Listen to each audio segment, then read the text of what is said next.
ओम शांति। 6 मार्च 2024 की मधुर महावाक्य। मीठे बच्चे, तुम्हारी अब वानप्रस्थ अवस्था है, क्योंकि तुम्हें वाणी से परे घर जाना है, इसलिए याद में रहकर पावन बनो। प्रश्न: ऊंची मंजिल पर पहुंचने के लिए किस बात की संभाल जरूर रखनी है? उत्तर: आँखों की संभाल करो, यही बहुत धोखेबाज है।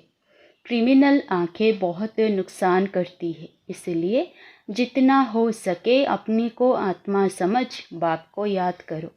भाई भाई की दृष्टि का अभ्यास करो। सवेरे सवेरे उठ एकांत में बैठ अपने आप से बातें करो। भगवान का हुक्म है, मीठे बच्चे, काम महाशत्रु से खबरदार रहो। ओम शांति। मीठे मीठे रूहानी बच्चे यह तो समझ गए हैं, क्योंकि यहाँ समझाने वाले ही आ सकते हैं। यहाँ कोई मनुष्य नहीं पढ़ाते हैं, यह तो भगवान पढ़ाते हैं। भगवान की भी पहचान चाहिए। नाम कितना बड़ा है, भगवान, और फिर कहते हैं नाम रूप से न्यारा। अब है भी जैसे प्रैक्टिकल में न्यारा। इतनी छोटी बिंदी है, कहते भी हैं आत्मा स्टार है, जैसे वह सितारे छोटे तो नहीं है। यह आत्मा स्टार तो सच सच छोटी है। बाप भी बिंदी है, बाप तो सदा पवित्र है। उनकी महिमा भी है ज्ञान का सागर, शांति का सागर।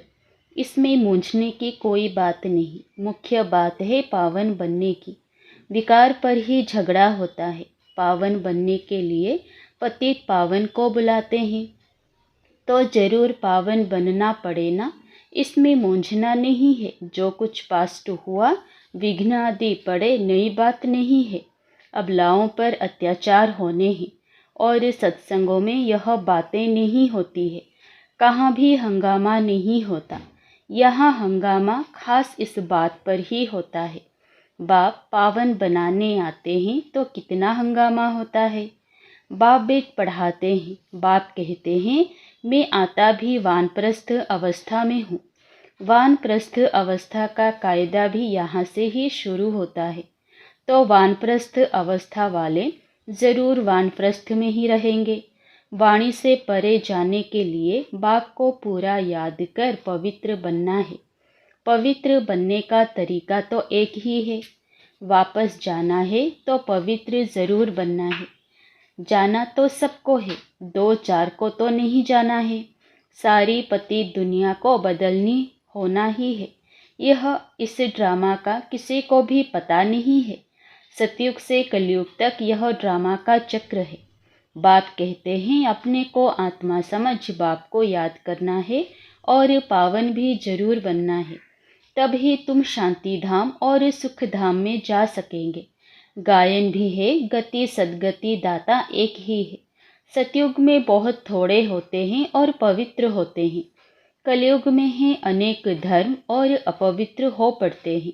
यह तो सहज बात है और बाप पहले से ही बता देते हैं।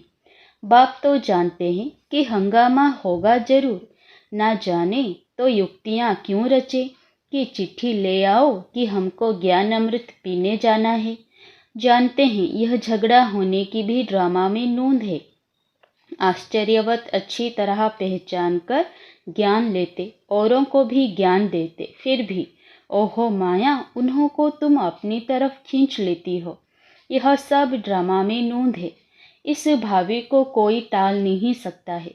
मनुष्य सिर्फ अक्षर कह देते हैं, परंतु अर्थ नहीं समझते हैं। बच्चे, यह बहुत ऊंची पढ़ाई है।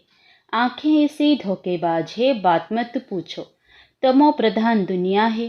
कॉलेजों में भी बहुत खराब हो पड़ते हैं। विलायत की तो बात नहीं पूछो। सतयुग में ऐसी बातें नहीं होती। वो लोग कह देते सतयुग को लाखों वर्ष हो गए हैं। बाप कहते हैं कल तुमको राज्य भाग्य देकर गए थे, सब कुछ गवा दिया है। लौकिक में भी बाप कहते हैं इतनी तुमको मिल्कियत दी, सब गवा दी। ऐसे भी बच्चे निकल पड़े हैं जो धक से मिल्कियत को उड़ा देते हैं। बेहद का बाप भी कहते हैं मैं तुमको कितना धन देकर गया, कितना तुमको लायक विश्व का मालिक बनाया। अब ड्रामा अनुसार तुम्हारा क्या हाल हो गया है? तुम वही मेरे बच्चे हो ना? कितने तुम धनवान थे, यह है बेहद की बात जो तुम समझाते हो। एक कहानी है, रोज कहता था शेर आया, परंतु शेर आता नहीं था। एक दिन सच सच शेर आ गया। तुम भी कहते हो मौत आया कि आया, तो कहते हैं यह रोज कहते हैं, विनाश तो होता नहीं है। अब तुम जानते हो एक दिन विनाश होना जरूर है, उनके फिर कहानी बना दी है। बेहद का बाप कहते हैं उन्हों का दोष नहीं है, कल्प पहले भी हुआ था, 5000 वर्ष की बात है। बाबा ने तो बहुत बार बोला है, यह भी तुम लिखते रहो कि 5000 वर्ष पहले भी हूबहू ऐसा म्यूजियम खोला था, भारत में देवी देवता धर्म की स्थापना करने। एकदम क्लियर लिखो तो आकर समझें। बाबा आया हुआ है, बाप का वर्षा है ही स्वर्ग की बादशाही। भारत स्वर्ग था, पहले पहले नई दुनिया में नया भारत हेविन था। हेविन सो हेल, यह बहुत बड़ा बेहद का ड्रामा है, इसमें सब पार्टधारी है। 84 जन्मों का पार्ट बजाए, अब फिर हम वापस जाते हैं। पहले हम मालिक थे, फिर कंगाल बने, अब फिर बाबा की मत पर चलकर मालिक बनते हैं। तुम जानते हो हम श्रीमत पर कल्प कल्प भारत को स्वर्ग बनाते हैं। पावन भी जरूर बनना है, पावन बनने का कारण अत्याचार होते हैं। बाबा बच्चों को समझाते तो बहुत हैं, फिर बाहर जाने से बेसमझ बन पड़ते हैं। आश्चर्यवत् सुनन्ति कथन्ति ज्ञान देवन्ति ओह मम माया, वैसे का वैसा बन जाते हैं और ही बदतर, काम विकार में फंसे और गिरे। शिव बाबा इस भारत को शिवालय बनाते हैं, तो बच्चों को भी पुरुषार्थ करना चाहिए। यह बेहद का बाबा बहुत मीठा बाबा है। अगर सबको पता पड़ जाए तो ढेर की ढेर आ जाए, पढ़ाई चल ना सके। पढ़ाई में तो एकांत चाहिए। सुबह को कितनी शांति रहती है। हम अपने को आत्मा समझ बाप को याद करते हैं। याद के सिवाय विकर्म विनाश कैसे होंगे, यही फुरना लगा हुआ है। अब पतित कंगाल बन पड़े हैं, फिर पावन सिरताज कैसे बने।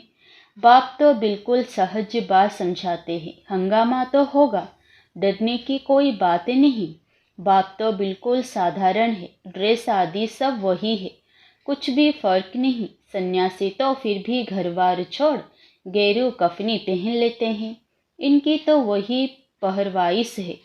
सिर्फ बाप ने प्रवेश किया और कोई फर्क नहीं। जैसे बाप बच्चों को प्यार से संभालते हैं, पालन पोषण करते हैं, वैसे यह भी करते हैं। कोई अहंकार की बात नहीं है, बिल्कुल साधारण चलते हैं। बाकी रहने के लिए मकान तो बनाना पड़े, वह भी साधारण। तुम्हें तो बेहद का बाप पढ़ाते हैं। बाप तो चुंबक है, कम है क्या? बच्चियां पवित्र बनती है तो बहुत सुख मिलता है।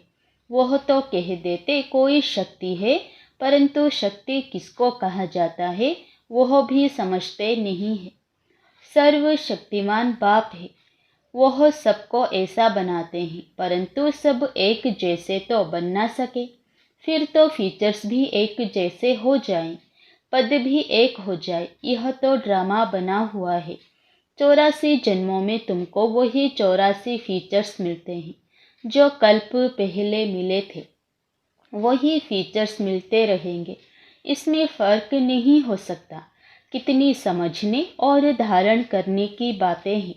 विनाश तो जरूर होना है। विश्व में शांति अभी तो हो नहीं सकती। आपस में लड़ते रहते हैं, मौत तो सिर पर खड़ा है। ड्रामा अनुसार एक आदि सनातन देवी देवता धर्म की स्थापना, बाकी धर्मों का विनाश होना है। एटॉमिक बॉम्ब्स भी बनाते रहते हैं, नेचुरल कैलेमिटीज भी होगी। बड़े बड़े पत्थर गिरेंगे जो सब मकान आदि टूट पड़ेंगे। कितना भी मजबूत मकान बनावे, फाउंडेशन पक्का बनावे, परंतु रहना तो कुछ भी नहीं है। वह समझते हैं अर्थक्वेक में भी गिर ना सके, परंतु कहते हैं कितना भी करो 100 मंजिल बनाओ परंतु विनाश होना है जरूर, यह कुछ भी रहेंगे नहीं। तुम बच्चे यहाँ आए हो स्वर्ग का वर्षा पाने, विलायत में देखो क्या लगा पड़ा है। इसको रावण का पोंप कहा जाता है। माया कहती है हम भी कम नहीं। वहाँ तो तुम्हारे हीरे जवाहरों के महल होते हैं, सोने की सब चीज़ें होंगी। वहाँ तो दूसरा तीसरा माड़ा व मंजिल बनाने की ज़रूरत नहीं, जमीन पर भी खर्चा नहीं लगता, सब कुछ मौजूद रहता है। तो बच्चों को बहुत पुरुषार्थ करना चाहिए, सबको पैगाम देना है। अच्छे अच्छे पंडे बन बच्चे आते हैं रिफ्रेश होने के लिए, यह भी ड्रामा में नोंद है। फिर भी आएंगे, इतने सब आए हैं, पता नहीं इन सबको फिर देखूंगा वा नहीं, यह सब ठहर सकेंगे वा नहीं। आए तो ढेर के ढेर, फिर आश्चर्यवत भागंती हो गए। लिखते हैं बाबा हम गिर गए, अरे की कमाई चट कर दी, फिर इतना ऊंच चढ़ नहीं सकते। यह है बड़े ते बड़ी अवज्ञा। वो लोग ऑर्डिनेंस निकालते हैं फलाने टाइम पर कोई भी बाहर ना निकले, नहीं तो शूट कर देंगे। बाप भी कहते हैं विकार में जाएंगे तो शूट हो जाएंगे।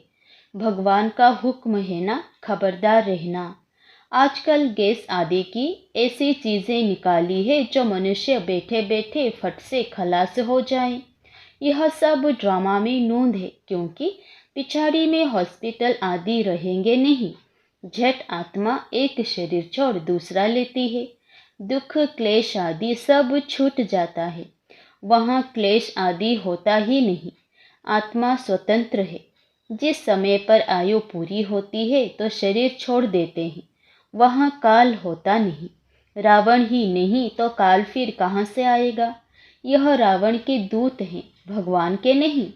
भगवान के बच्चे तो बहुत प्यारे हैं, बाप कभी बच्चों का दुख सहन कर ना सके। ड्रामानुसार कल्प का 3 हिस्सा तुम सुख पाते हो। बाप जो इतना सुख देते हैं तो उनकी श्रीमत पर चलना चाहिए।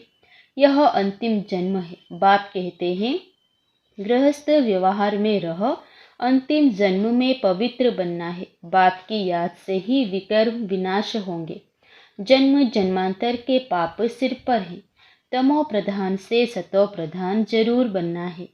बाप है सर्वशक्तिमान अथॉरिटी। जो भी शास्त्र आदि पढ़ते हैं उनको अथॉरिटी कहते हैं। अब बाप कहते हैं सबकी अथॉरिटी मैं हूँ। मैं इन ब्रह्मा द्वारा सब शास्त्रों का सार आकर सुनाता हूँ। अपने को आत्मा समझ मुझे याद करो तो पाप विनाश होंगे। बाकी पानी में स्नान करने से पावन कैसे होंगे। कहाँ चुल्लू पानी व थोड़ा सा पानी होगा तो उनको भी तीर्थ समझ झट स्नान करेंगे। इसको कहा जाता है तमो प्रधान निश्चय। यह तुम्हारा है सतो प्रधान निश्चय। बाप समझाते हैं इसमें डरने की बात ही नहीं। अच्छा, मीठे मीठे सिकिलधे बच्चों प्रति माता पिता बाप दादा का याद प्यार और गुड मॉर्निंग। रूहानी बाप की रूहानी बच्चों को नमस्ते। धारणा के लिए मुख्य सार। पहला, भगवान ने जो पवित्र बनने का हुक्म दिया है उसकी कभी भी अवज्ञा नहीं करनी है। बहुत बहुत खबरदार रहना है। बाप दादा दोनों की पालना का रिटर्न पवित्र बनकर दिखाना है। दूसरा, ड्रामा की भावी अटल बनी हुई है, उसे जानकर सदा निश्चिंत रहना है। विनाश के पहले सबको बाप का पैगाम पहुंचाना है। वरदान, ज्ञान अमृत से प्यासी आत्माओं की प्यास बुझाकर तृप्त करने वाली महान पुण्य आत्मा भव। किसी प्यासे की प्यास बुझाना यह महान पुण्य है। जैसे पानी ना मिले तो प्यास से तड़पते हैं, ऐसे ज्ञान अमृत ना मिलने से आत्माएं दुख अशांति में तड़प रही हैं। तो उनको ज्ञान अमृत देकर प्यास बुझाने वाले बनो। जैसे भोजन खाने के लिए फुर्सत निकालते हो क्योंकि आवश्यक है, ऐसे यह पुण्य का कार्य करना भी आवश्यक है। इसलिए यह चांस लेना है, समय निकालना है, तब कहेंगे महान पुण्य आत्मा। स्लोगन, बीते को बिंदी लगाकर हिम्मत से आगे बढ़ो तो बाप की मदद मिलती रहेगी। बीती को बिंदी लगाकर हिम्मत से आगे बढ़ो तो बाप की मदद मिलती रहेगी। अच्छा, ओम शांति।